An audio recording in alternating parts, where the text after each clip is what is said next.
안녕하세요. 김다니엘입니다. 우리가 인간관계에서 상처를 주거나 받는 경우는 멀리 있는 나와는 전혀 상관이 없는 사람들로부터가 아닙니다. 거의가 나와 가장 가까운 사람들로부터 보통 그렇게 받습니다. 그래서 사랑하는 부부 사이 아니면 부모 자식 간에 형제 남매 간에 또는 직장에서 동료들로부터 보통 그렇게 상처를 주기도 하고요. 내가 받기도 합니다. 실제 제게 상담을 요청하는 경우를 봐도요, 거의가 그 부부 간의 문제입니다. 부부 간의 불화로 이혼을 해야 했다는 그런 내용이 거의 대다수입니다.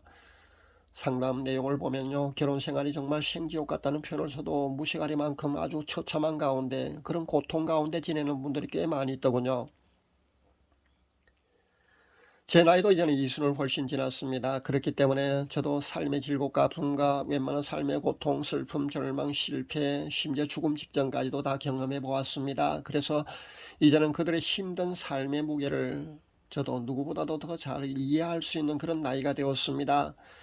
많은 사람들은 자신에게 주어진 삶의 무게, 그러니까 자신에게 지어진 십자가가 너무 힘들어서 그냥 포기하고 싶다는 심정을 토로하기도 합니다. 오늘은 우리가 인간관계에서 겪게 되는 그런 마음의 상처로 인해서요, 도저히 용서할 수 없는 그런 지경에 가 있는 상태에 있는 모든 사람들에게 주는 그런 말씀입니다. 도저히 용서할 수 없는 사람, 내 눈에 흙이 들어가도 난 저 사람을 도저히 용서할 수가 없다는 그런 대상자, 그런 대상자들이 얼마든지 있을 수 있습니다. 저도 있을 수 있고 여러분도 있을 수 있습니다. 문제는 이런 사람까지도요, 성경은요, 용서를 해 주어야 한다고 가르치고 있다는 겁니다. 그것도요, 그 용서가 한두 번이 아니고요, 무한히 용서해 주라고 그렇게 가르치고 있습니다. 마태복음 18장 21절에서 22절 말씀을 제가 봉독해 드립니다. 그때 베드로가 나와 가로되 주여 내게 죄를 범하면 몇 번이나 용서해 주리까? 7번까지 하오리까? 예수께서 가라사대 내게 이르노니 70번씩 7번이라도 할지니라. 용서를 한두 번 하기도 아마 힘들 겁니다. 실제 해보면요, 한 번 하는 것이 그렇게 힘듭니다. 그런데요, 예수님께서는요, 70번씩 7번이라도 용서를 해줘야 한다고 합니다. 우리 인생에서 사실 490번 정도 용서를 해야 할 일은 거의 일어나지 않습니다. 그런데 여기서 70번씩 7번, 490번까지만 용서해주고요, 491번째부터는 용서를 해주지 않아도 된다는 그런 말씀은 아닙니다. 그러니까 이 말씀의 용서라는 의미는요, 무한히 용서를 해줘야 한다는 말씀이거든요. 왜 예수님께서는 지키기 어려운 이런 말씀을 그렇게 우리에게 요구하고 있는 걸까요? 여러분 한번 좀 생각해 보았습니까? 한 번쯤 깊이 고민해 보았습니까? 저도 젊었을 때는요, 생각도 해보지 않았고요, 고민도 해보지 않았습니다. 그래서 이 본문을 가지고 제가 설교를 할 때도요, 단순한 그런 지식적인 전달밖에 해줄 수 없었습니다. 그런데 이제는요, 나이가 드니까요, 여기에 대한 깊은 의미를 깨닫게 되어서 이런 깨달은 마음으로 이 메시지의 깊은 의미를 여러분에게 해줄 수 있는 그런 단계가 되었습니다. 이 말씀은요, 한 번 용서를 해주시는 사람은요, 무한히도 용서를 해줄 수 있다는 겁니다. 왜냐하면 원리가 같기 때문에 그렇게 할 수 있는 겁니다. 단 그 한 번의 용서가요, 진정으로 용서를 해주는 것이어야 합니다. 그렇지 않고 속으로는 믿고 당장 귀사되기라도 갈려버리고 싶을 만큼 속에서 분노가 불불 끓고 있지만은 애써 참는 경우하고는 다르다는 것을 여러분이 아셔야 합니다. 그것은요, 진정한 용서가 될 수가 없습니다. 물론 참는 것도 중요합니다. 분노를 표출하는 것조차 성경은 금하고 있지 않습니까?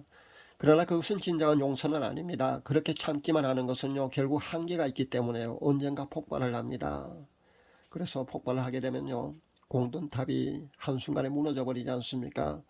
되게 외향적인 사람은요, 그 타인에게 또 가해자가 됩니다. 자신이 피해자인데도 불구하고 또 가해자를 낳을 수밖에 없습니다. 그리고 내향적인 사람은요, 마음의 병이 생길 수밖에 없습니다. 마음의 병이 깊어지면요, 결국 육체적인 질병까지 얻을 수밖에 없고요. 그래서 진정한 용서라는 것은요, 우리가 내가 참고 참고 또 참는 것이 아니라 진정한 용서를 우리가 해 줄 수 있어야 한다는 겁니다. 진정한 용서라는 것의 그 개념 이해를 여러분, 제가 여러분의 돕기를 위해서요, 여러분이 더 이해를 잘할 수 있기 위해서 제가 간증 하나를 소개해 드리도록 하겠습니다. 제가 소개하는 이분은요, 이혼을 했습니다. 더 정확히 말씀드리자면요, 이혼을 당한 케이스라고 보는 것이 아마 더 정확한 표현일 겁니다.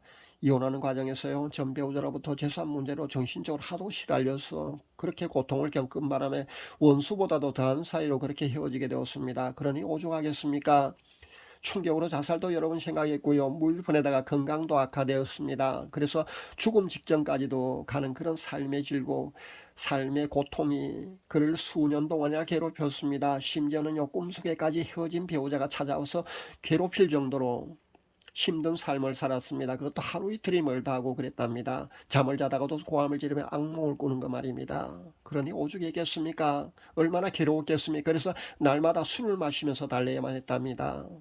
그런데 이분이요, 회심을 하게 됩니다. 아마 이분이 회심을 하게 된 것은요, 주위에 그 많은 부모님과 그 형제 자매들 이 사람을 아는 사람들이 이 사람을 위해서 아마 중보기도를 많이 해주었던 것 같습니다. 그래서 이 사람이 회심을 하게 됩니다. 그리고 모든 것을 청산하고요, 사랑하는 주님을 회심하는 과정에서 인격적으로 만나게 됩니다. 그리고 놀라운 삶의 변화가 드디어 그 사람에서 시작됩니다. 그래서 원수 같은, 내 눈에 흙이 들어가기 전에 도저히 용서할 수 없다던 그 이혼한 전 배우자를 위해서요, 이 사람이 드디어 중보 기도를 해주는 그런 단계까지 성화가 진행됩니다. 그래서 꿈속에까지 찾아오던 그 괴롭히던 그 악몽을 말입니다, 그렇게 중보 기도를 해주자마자요, 그 즉시 꾸지 않게 되었노라는 고백을 제게 하는 것을 제가 들었습니다.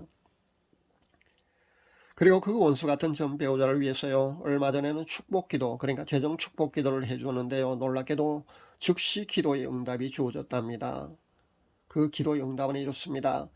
백화점 명품 매장에 가면은 그 한 층 전체가 아마 그 명품 브랜드들이 아마 모여 있을 겁니다. 젊은이들은 아마 젊은이들은 아마 그 G사의 브랜드를 아마 선호하고 있는 걸 압니다. 그런데 나이 드신 분들은요, 영국 브랜드 B사를 아마 선호할 겁니다.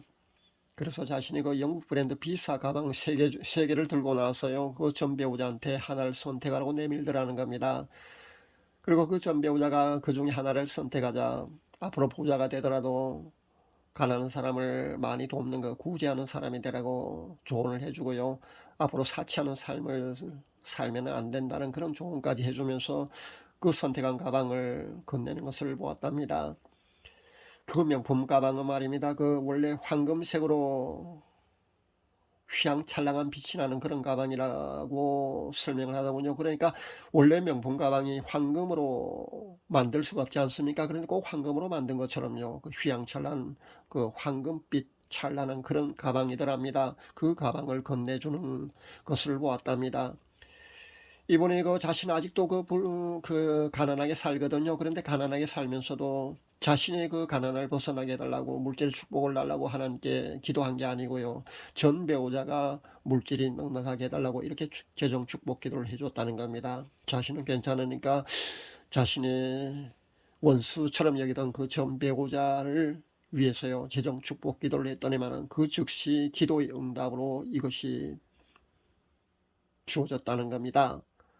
여기서 몇 가지 팩트를 여러분에게 알려드릴까 합니다. 이분이 회심 후에 사랑하는 주님을 인격적으로 만난 뒤에 용서하고 중보 기도를 해 주었을 때 그 더 이상 악몽을 꾸지 않았다고 하지 않습니까? 이것은요, 우리가 용서하지 못하고 미워하는 마음을 그렇게 마음에 품게 되면요, 마음에 빈틈이 생깁니다. 그래서 악한 영이 그 마음의 빈틈을 통해서요, 침입하기를 시도한다는 겁니다. 그래서 악몽을 꾸는 겁니다. 그런데 용서하고 중보기도를 해주자마자 그 빈틈이, 마음의 문이 닫혀버리는 겁니다. 그러니까 악한 영이 더 이상 침입하려고 시도조차 못하는 겁니다. 그래서 더 이상 악몽을 꾸지 않게 되는 겁니다. 원리가 이런 겁니다.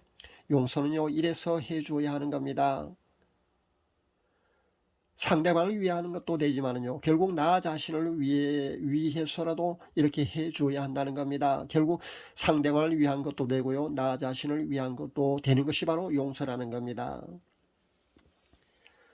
또 이 사람이 그 전 배우자를 위해서요, 재정 축복 그 중보 기도를 해줬다고 했지 않습니까? 그러니까 내가 잘 되기 위해서, 그러니까 내가 그 부자가 돼서 물질 넉넉하게 해달라고 그 기도한 게 아니고요, 자신은 아직도 가난하게 살면서도, 그렇게 가난하면서도 자신은 괜찮으니까 그 배우자가 재정적으로 그 넉넉하게 해달라고, 물질 축복을 해달라고 그렇게 기도를 했더니만은, 그러니까 그 원수 같은 사람을 그 사람이 진정으로 용서하고 그렇게 축복 기도를 해준 것이 되지 않습니까? 그래서 하나님이 즉시 응답해 주신 거라고 볼 수 있습니다. 야고보서 4장 3절 말씀을 보면요. 구하여도 받지 못하면 정욕으로 쓰려고 잘못 구함이라 그렇게 나와 있습니다. 이렇게 이기적인 기도를 하게 되면요. 그 하나님은 들어주시지 않습니다. 기도 응답을 해 주시지 않습니다. 그런데 원수 같은 사람을 진정으로 용서하면서요. 축복 기도를 해 주었더니만은 하나님이 그 사람의 마음을, 그 사람의 기도를 얼마나 흡족해 보셨는지 바로 즉시 그렇게 응답을 해 주셨다는 겁니다. 진정한 용서는요, 이래야 되는 겁니다. 여기까지 갈 수 있어야 진정한 용서가 된다는 거 여러분 잊지 마시기 바랍니다. 진정한 용서를 한 번이라도 할 수 있는 사람은요, 이미 그 한 번의 진정한 용서를 할 수 있는 그런 경지까지 그 사람의 성화가 진행됐다고 여러분이 보시면 됩니다. 그렇기 때문에 그런 사람은요, 앞으로도 당연히 계속해서 용서를 할 수가 있는 겁니다. 그러니까 원리가 같기 때문에요, 한 번 진정으로 용서할 수 있는 사람은 무한히도 용서를 할 수가 있다는 말씀입니다. 그러니까 예수님께서 그 무한히 용서하라고 우리에게 이렇게 가르쳐 주신 것은요, 우리가 그 말씀에 순종하지 못할 정도가 아니라는 겁니다. 한 번 진정으로 용서할 수 있는 사람은요, 그렇게 예수님께서 가르쳐 주신 대로요, 무한히도 용서할 수 있는 그 말씀에 순종할 수 있다는 겁니다. 진정한 용서를 한 번만이라도 그렇게 해줄 수 있는 사람은요, 이미 그만큼 자신의 에고가 사라진 사람입니다. 날마다 십자가에서 자신을 못 박아서요, 죽는 사람입니다. 자기 본이 철저하게 확실하게 되는 사람입니다. 그래서 그만큼 깊은 성화의 경지까지 간 사람이라고 봐야 합니다. 그런 사람은요, 앞으로도 계속해서 그러니까 무한히도 용서를 해줄 수 있는 겁니다. 그렇기 때문에 예수님이 가르쳐 주신 그 무한히 용서하라는 그 말씀 말입니다. 크게 어렵지 않다는 겁니다. 한 번이 중요하지요. 그 한 번 용서, 진정한 용서를 할 수 있는 사람은요, 무한히도 용서를 할 수 있는 겁니다. 결국 이런 원리로 스데반도 그렇게 자신을 돌로 쳐 죽이는 사람들을 용서하는 중보호 기도를 하면서 그렇게 순교를 했지 않습니까? 예수님도 마찬가지고요. 자신을 죽이는 사람들과 용서하는 큰 사랑을 그렇게 실천하셨습니다. 사랑하는 여러분, 그 여러분의 마음속에 아직도 도저히 용서할 수 없는 그런 원수 같은 사람이 혹시 있습니까? 용서를 해줄 수 있기를 바랍니다. 진정한 용서는요, 그 사람을 위해서만이 아닙니다. 결국은요, 그것은 자신을 위한 것도 됩니다. 그러니까 원수 같은 사람을 위해서 축복 기도를 해줄 수 있는 그런 진정한 용서를 하게 되면은요, 결국 그것은요, 자신을 살리는 것이기도 하고요, 피해자인 자신이 또 나를 다른 사람에게 가해자가 되는 그런 악순환의 고리도 끊게 되는 그런 열쇠가 되기도 하니까 여러분은요, 용서를 해줄 수 있어야 합니다. 그렇기 때문에 우리는 용서를 해줘야 합니다. 그리고 한 번만이라도 진정한 용서를 해줄 수 있는 사람은요, 마태복음 18장 21절에서 22절 말씀처럼 무한한 용서까지도 그렇게 가능할 수 있다는 겁니다. 제가 오늘 드린 이 말씀은요, 실제 순종하기 어려운 그런 불가능한 말씀이 절대 아닙니다. 성령께 여러분 도움을 요청하시고 여러분도 한번 실천해 볼 수 있기를 바랍니다. 진정한 용서를 행하게 될 때요, 하나님께서는요, 큰 축복과 함께 영적인 희열도 여러분에게 주실 겁니다.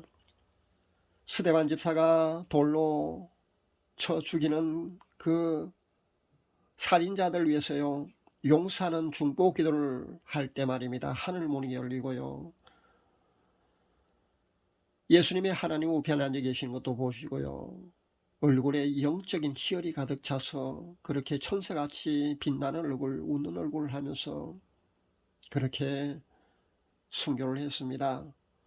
아마 이렇게 큰 사랑의 실천을 하는 그 스데반 집사에게 아마 하나님께서는요, 큰 축복과 함께 영적인 희열을 아마 그 순교 순간에 말입니다, 극대화시켜 주셨지 않나, 저는 그렇게 생각합니다. 여러분이 실제 그 용서를 하게 될 때 말입니다, 진정으로 용서를 행하게 되면요, 하나님이 주시는 그 큰 축복과 함께요, 영적인 희열이 극대화될 줄로 믿습니다. 여러분도 그 영적인 희열, 그 심장이 터져버릴 것 같은 그런 영적인 희열을 여러분도 한번 체험해 볼 수 있기를 바랍니다. 오늘은 용서 그 어렵기만 하다는 그 용서에 관한 메시지를 이렇게 여러분에게 드립니다. 우리 모두는요, 용서의 사람이 되어야 합니다. 용서할 수 있는 사람이 되어야 합니다. 감사합니다.